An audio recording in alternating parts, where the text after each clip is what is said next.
Video kana keessatti kan isinitti agarsiisu passwordii isin jalaa badee akkaataa ittiin argachuu dandeessan isinitti agarsiisa. Passwordiin keessan kan Facebookii, kan WhatsAppidha, kan Telegrammaa, kan Imo, kan emailiiwwan adda addaa, akkanumallee kan appiiwwan adda addaa, kan TikTokii, passwordiiwwan appilikeeshinoota bilbila keessan irraa qabdanii hunda yoo kan isin jalaa badu ta'e steepii salphaa ta'een akkaataa ittiin deebistanii argachuu dandeessan video kana keessatti isinitti agarsiisa. Ani Mu'eedha, chaanala kan koo Soofuma Raapirraa. Warroonni yeroo jalqabatiif gara YouTube chaanaalii kanatti dhuftan, YouTube chaanaalii kana keessatti barnoota teekinooloojiidhaan wal qabate guutumaan guutuutti argattu. Kana qofa osoo hin taane barnoota jiruuf jireenya keessanillee jijjiiruu danda'u. Viidiyoowwan hojjetaman jiranii keessattuu jiruuf jireenya keessan keessatti wantoota isin mudatan akkanumallee uf jijjiiruudhaaf immoo wantoota isin gochuu qabdan keessattuu barnoota ilma namaatiif wantoota barbaachisan viidiyoon bal'aan as keessatti hojjetamee jira irraa barachuu dandeessanii. Kana qofaa miti bal'inaan immoo teekinooloojiidhaan wal isin barsiisa YouTube chaanaaliin kun. Kana qofaa miti dhaggeeffattoota koo hojii onlaayinii illee akkaataa ittiin hojjechuu dandeessan mana keessan teessanii akkaataa ittiin hojjechuu dandeessan chaanala kanarraa ni argattu waan ta'eef warroonni yeroo jalqabaatee gara YouTube chaanalii kanaatti dhuftan subscribe gochuudhaan gara maatiiwwan keenyaatti dabalamaa viidiyoo kana like share gochuudhaan hiriyoota keessanii dhaqqabadha. Amma gara barnootichaatti. Egaa dhaggeeffattoota koo har'a kan isinitti agarsiisuudhaaf dhufe passwordii dagattan kamiyyuu akkaataa ittiin argachuu dandeessan. Passwordiin isin dagattan kan Facebookii ta'uu danda'a, kan TikTokii ta'uu danda'a, kan WhatsAppii, Telegrammaa, Imo, emailii fi waan adda addaa fi appilikeeshinoota adda addaa ta'uu danda'a.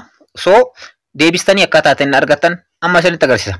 Jalqaba irratti gara siitingii bilbila keessaniitti ni seentu. Siitingii bilbila keessanii argachuudhaaf immoo iskiriinii bilbila keessanii qabdanii gad argiftu. Ergasii mallattoo siitingiin argamti ishee irratti kilik gochuudhaan gara siitingii bilbila keessaniitti ni seentu. Ergasii akkana keessa gad dhufuudhaan gara dhumaa irratti jechuudha. Google kan jedhu ni argama. Google Services kan jedhu ni argama. Google kan jettu kana irratti kilik gochuudhaan salphumatti keessa seenuu dandeessanii. Siitingiiwwan kunneen bilbila irraa bilbilatti garaagarummaa qabu waan ta'eef akka tasaa asirratti argachuu yoo dhabdan immoo bakka sarchi baarii kanarratti kilik gochuudhaan salphumatti Google jettanii yeroo barreessitan salphumatti isiniif dhufaa jechuudha. Google jettanii yeroo barreessitan haala kanaan Google kan jedhu isinii dhufa. Ergasii immoo isarratti kilik gochuudhaan seenuu ni dandeessanii jechuudha. Google kan jettu kanarratti kilik gochuudhaan gara keessatti ni seentu. Ergasii immoo gara fuula kanaatti isin fudhataa jechuudha dhaggeeffattoota koo. Bakka kanarratti passwordiiwwan adda addaa save itti gootan bakka itti argatanidha. Ergasii immoo manage your Google account kan jedhu ni argama. Manage your Google account kan jedhu kanarratti kilik gochuudhaan gara fuulduraatti ni deemtu jechuudha. Ergasii immoo akkuma asirratti argattan gara fuula kanaatti isin fudhata. Ergasii immoo dagalee kanarratti settingiiwwan bal'aatu argamu. Akkana qabuudhaan gara dabarsuudhaan security kan jettu ni argamti. Security kan jettu kanarratti kilik gochuudhaan ergasii immoo dhaggeeffattoota koo akkana keessa gad dhuftanii gara dhumaa irratti jechuudha. Gara dhumaa irratti yoo gad dhuftan ta'e password manager kan jedhu ni argama. Asuma jalatti immoo dhaggeeffattoota koo password manager kan jedhu keessatti you have 12 passwords saved ta'an yookaan immoo passwordiiwwan appilikeeshinoota yookaan immoo passwordiiwwan as keessatti save ta'anii argaman 12 ni argamu isinii jedha. So asirratti password manager kan jedhu kanarratti kilik gochuudhaan gara fuulduraatti ni deemna jechuudha. Ergasii immoo dhaggeeffattoota koo akkuma asirratti argattan gara keessaa yeroo gad dhuftan jechuudha. Fakkeenyaaf kan Facebookii asitti argama, kan Bigo Live asitti argama, emailiiwwan adda addaa, Snapchat, Spotify, Stream fi kan kana fakkaatan as keessatti ni argama jechuudha. Gara passwordiiwwan 12tu as keessa argama. Fakkeenyaaf kan Facebookii dagadhe yookaan na jalaa bade yoo ta'e Facebook kan jedhu kanarratti kilik gochuudhaan isin appii barbaadan kan passwordiin isin jalaa bade qofa filattanii an Facebookii filadhe jira. Facebook kan jedhu kanarratti kilik gochuudhaan gara fuulduraatti ni deemtu. Ergasii immoo dhaggeeffattoota koo ashaaraa bilbila keessanii akka isin itti galchitan isin gaafata. Ashaaraa bilbila keessanii ittiin cufattan ittiin galchitu. Ergasii immoo continue jettanii. Egaa akkuma amma asirratti argartan lakkoofsa bilbilaa isin ittiin bantanillee haala kanaan kan Facebook ittiin bantan asirratti ni dhufa. Ergasii immoo password kan jedhu kanatti ni dhufa jechuudha. Password kanallee argachuudhaaf asumatti mallattoo ija fakkaatu kanarra kilik gochuudhaan password kana salphumatti argachuu ni dandeessanii. Ergasii immoo copy gochuudhaan bakka barbaadanitti itti fayyadamuu ni dandeessanii jechuudha.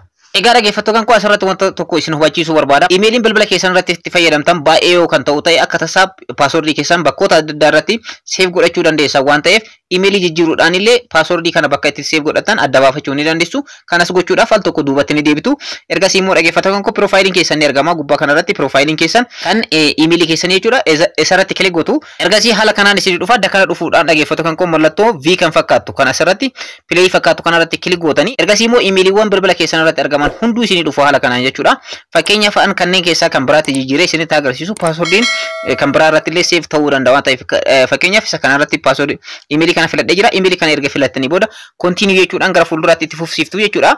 Ergasii haala kanaan jijjiiree jira. Asirratti immoo passwordiiwwan lama qofatu argama. Kan Facebookii fi yagaara.com kan jedhu kan lamaanitu argama jechuudha. So haala kanaan bilbila keessan irraa emailiiwwan isin qabdan baay'ee yoo kan ta'u ta'e salphumatti steepii amma isinitti agarsiise kanaan emailiiwwan jijjiiruudhaan passwordii keessan bakka yookaan immoo emailii kam irratti save akka gootan adda baafachuudhaan irraa fayyadamuu dandeessan. Egaa barnoota kan koo kanarraa irraa akka fayyadamtan abdiin qaba. Warroonni passwordii Facebookii, Imo, Telegram Telegram, WhatsApp, akkasumallee emailiiwwan adda addaa, aappoota adda addaa yoo kan dagattan ta'e isteeppii nama isinitti agarsiise kanaan deebistanii argachuu ni dandeessanii. Barnoota kanarraa akka barattan abdiin qaba. Warroonni YouTube chaanaalii kana afaan hawwatattan subscribe godhaa, viidiyoo kana like share gochuudhaan hiriyoota keessanii dhaqqabaa. Yeroo biraa barnoota biraatti walitti deebina. Horaa bulaa.